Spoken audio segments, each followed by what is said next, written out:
Good day, sir. I will discussing tide table publication. Ngano importante man kining talaan sa taob. Alang sa mga managat, makatabang kini nila sa pagplano sa ilang pangisda.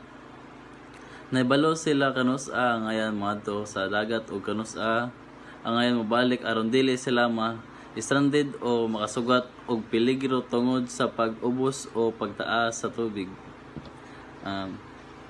Kato day naibawaan nila kung kanusa sila moadto sa dagat kay aron dili sila makasugat og kanang or makadamag ba sila sa hunasan alang sa nagbiyahe sa sakayan. Importante kini aron mosiguro nga makaagi sila sa mga mabaw nga lugar panahon sa taas nga taob ug malikayan ang pagdakop sa ubos nga taob.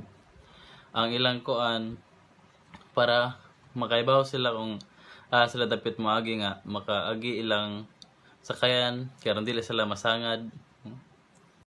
Alang sa nagpuyo sa duol sa baybayon, makatabang kaninila sa pagpangandam alang sa posibleng pagbaha panahon sa taas nga taob, labi na kung adunay kusog nga hangin o bagyo. Makahibaw na sila og kung kusog ang hangin or kusog dagkog bawd nga nya taob para makapangandam sila og unsay lang buhaton. Alang sa turismo og kalingawan, ang mga turista o mga tawo nga gustong mag-beach o mag-water sports, makagamit niini aron mahibalo kung kanusa ngayon moadto sa baybayon. Ganahan sila moadto baybayon o taob kay mag-surfing sila, mag-water jet.